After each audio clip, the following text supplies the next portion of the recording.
chance to see tonight's Emmerdale on ITV2 now, followed by The Late Show with David Letterman. Here, Benny from Crossroads relives the golden days in After They Were Famous.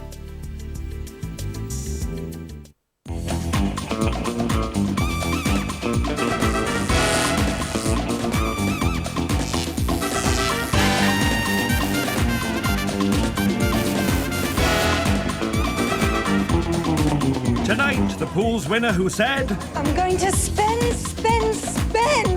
And then went from riches to rags. And they used to say, look at the state of it, all that money. The game show girl who was counting long before Carol Vorderman. I'll give it 5. And whatever happened to 70s middle-of-the-road pop superstars, the Duellists. We always felt in the back of our mind that they couldn't ignore us forever. But first, an icon of soap. Working out what goes under that famous hat in the way of an actor so that I can say to you tonight, Paul Henry, this is your life. I don't believe it. For 24 years, the soap opera Crossroads drew a huge audience to ITV. Even now, 13 years later, there's no mistaking bumbling Benny Hawkins, or rather, actor Paul Henry. As soon as you do one episode of a popular soap, that's it. Floodgates open. I mean, even your mum gets famous. My mum used to go to the butcher, who she'd used for years. Oh, hang about, let me serve Benny's mum first. And she loved it. The grin is still in place despite a catalogue of personal setbacks.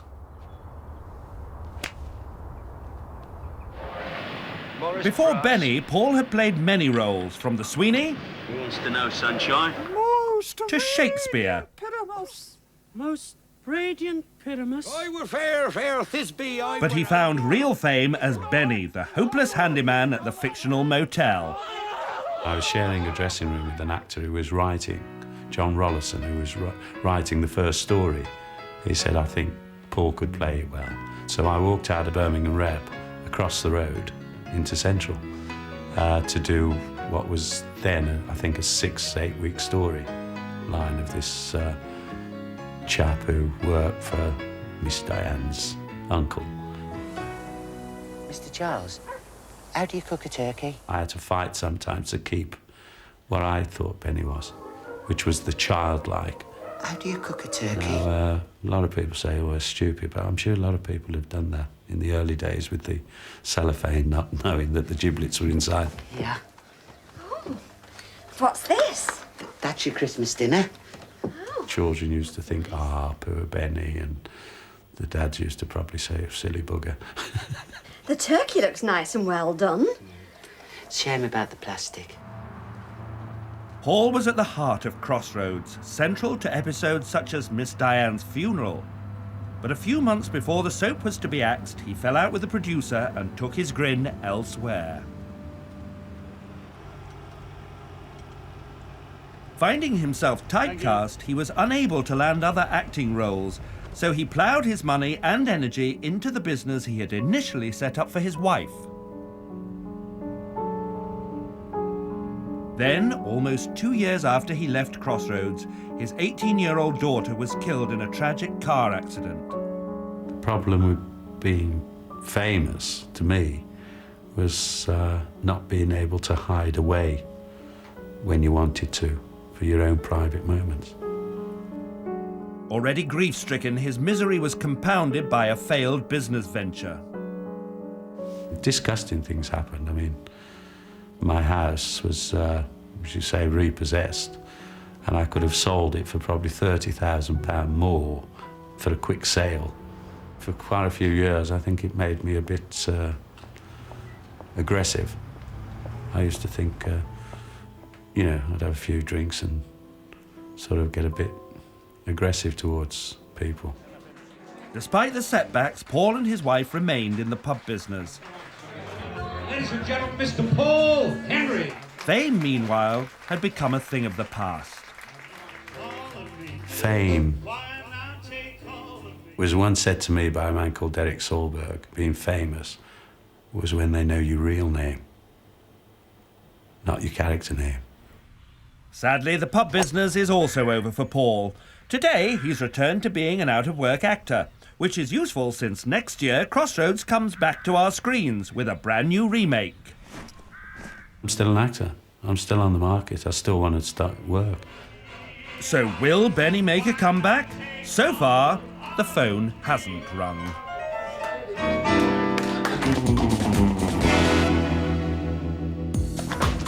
Paul Henry isn't the only one to face life after soap. Witness Corrie's Brian Tilsley. He said goodbye surrounded by knife-wielding thugs. Today, Chris Quentin surrounds himself with girls as a party host for nightclub guru Peter Stringfellow. You're not a frigging priest, you know, you're nothing! Linda Davidson once played Punk Mary in EastEnders. Today, she's a top executive in digital TV.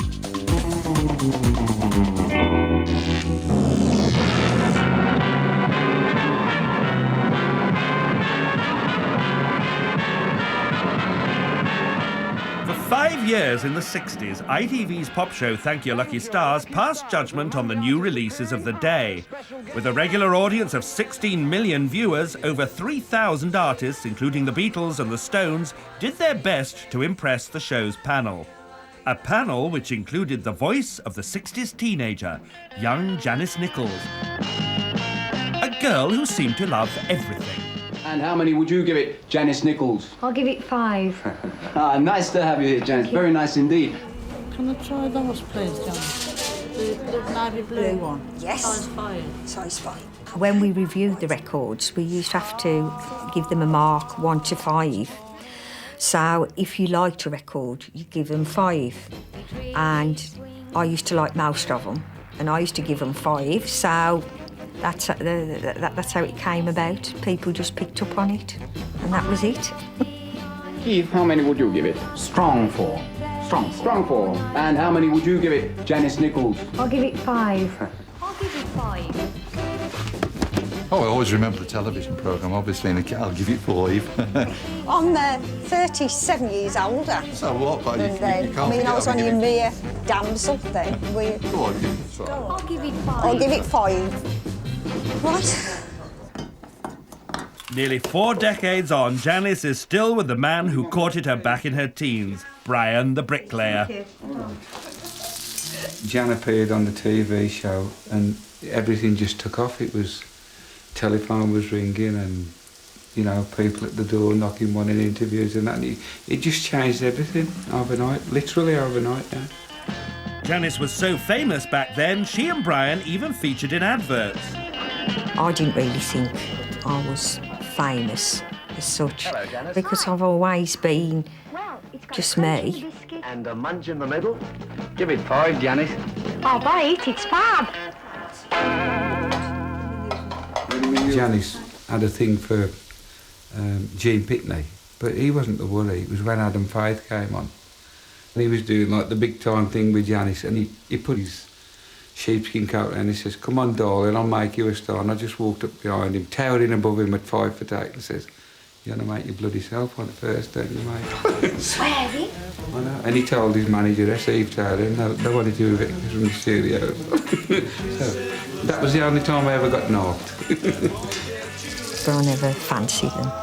I only ever fancied him. So, from all of us, from all the audience, just let's say goodbye, Lucky Stars. I don't ever miss the showbiz days because I always knew that one day it would finish. So I hadn't got any talent as such. So once it had ended, I went into foot care and Croppedy. I'll give them 5. The backing's good, but the voice is crummy.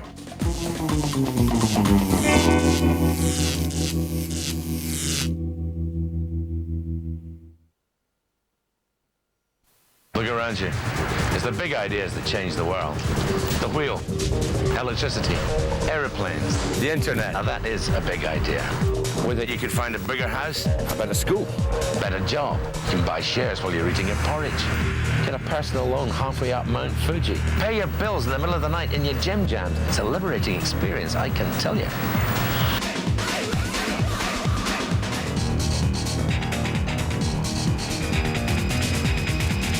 know what this means, don't you? We're all bank managers now.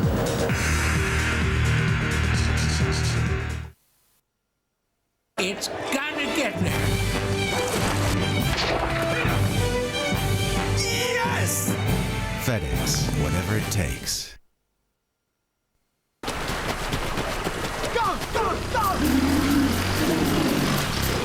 John West endured the worst to bring you the best.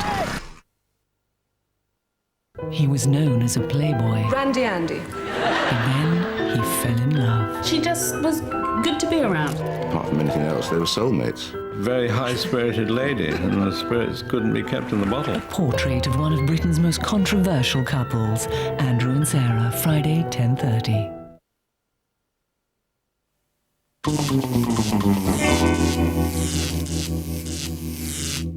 Darlington 3, Bradford City 3, St Johnston 1, Motherwell 1. 8 draws up. Arbroath 2. We've done the bastard. We've won the polls. What are you going to do with the money? I'm going to spend, spend, spend! It was 1961. Viv Nicholson and her husband Keith won the biggest pools payout yet.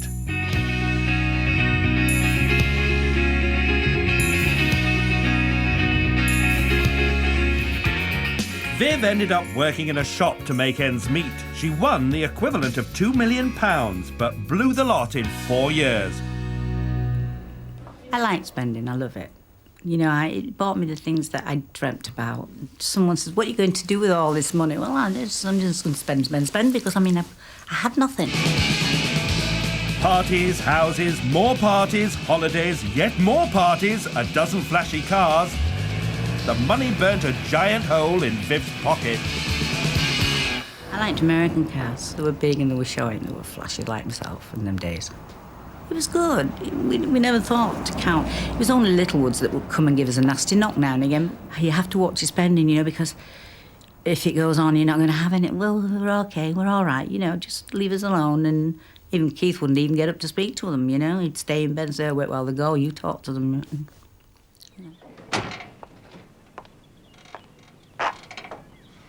Well, where are you, you pale-faced farts? All skinning through your curtains, are you? You sick, starved, la-di-da bastards! They used to call me all sorts of names, and who did they think I was, you know, and if I got dressed up smart and spiffing, they used to say, who the dickens does she think she is? And if I went out in an old sweatsuit, look at the state of it, all that money. Viv and Keith partied on. A luxury home, a constant stream of strangers dancing through the night. But as the money frittered away, the story came to a shuddering, tragic halt. It was horrible because there was blood all over the place. His spine had gone through his back, and I bet they should have cleaned it up before I got there, because all I could think of imagining was bleeding all the time, and I thought if there's blood pumping, there must be some heart movement there. But no, you know, they couldn't say this to me. And anyway, I came home and I just pulled my hair out and I just screamed and wanted to know what was going to happen to me and who's going to love me anymore. And I've had it now, this is it. Because I only wanted him, you know, and this was my dream guy, and he didn't.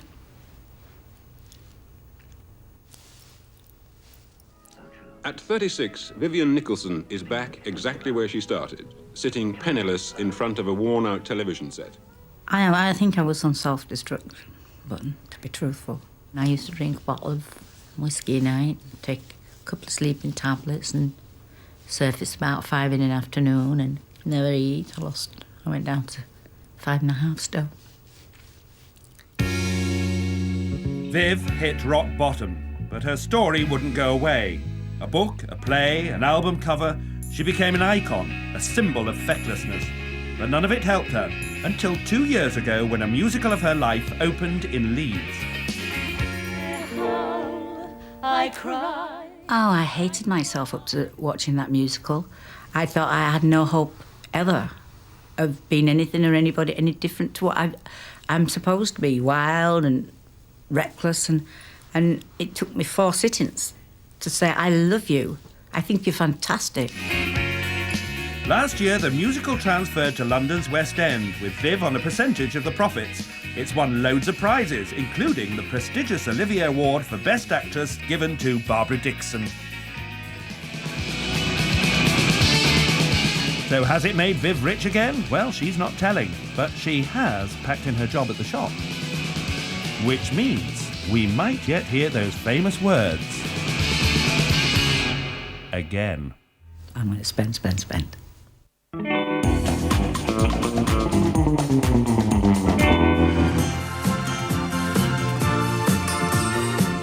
The Duellists, sporting the trademark costumes and haircuts that could only be the 1970s. They were British stars of middle-of-the-road pop. Darling, when you touch my hand, who needs words to understand? We always felt in the back of our mind that they couldn't ignore us forever. The eldest of 6 siblings in the band, leader Jim sang while brother Frank strummed the guitar. We had a plan. We definitely had a plan to succeed. Their first UK hit was in 1977. 2 years later, they sold more records than ABBA or The Police.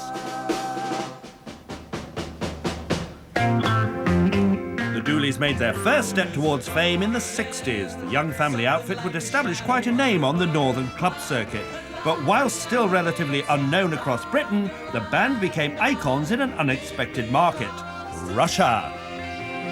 We'd come from Wilders Pool Leisure Centre in Warrington one day and down to London the next day on the plane, and you land in Moscow and all of a sudden you're superstars, you know? And then 3 weeks later, we had a 2 million selling live album, and we just couldn't believe it.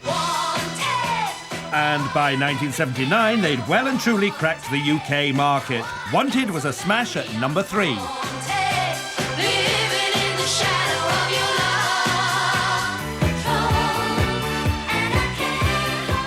The success story combined tunes you couldn't forget with fashion that was hard to forgive.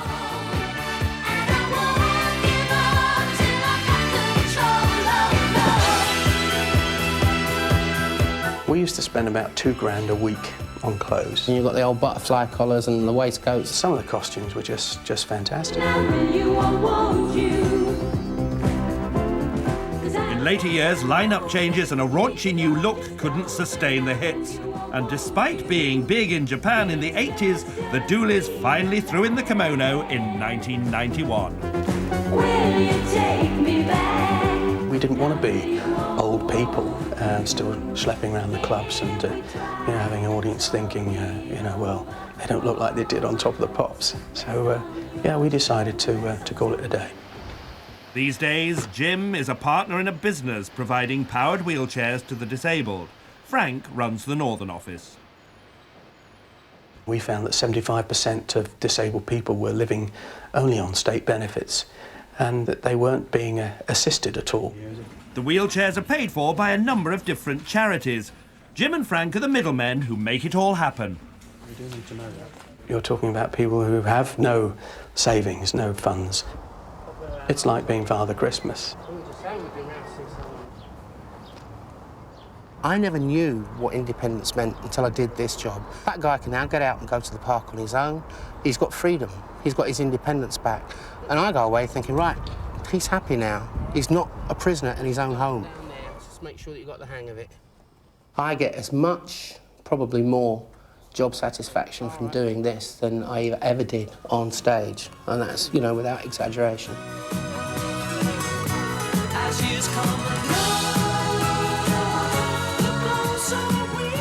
I look back and think it was just unreal. It was our era, and we were enjoying it. It was just fantastic. Yes, you'll always be.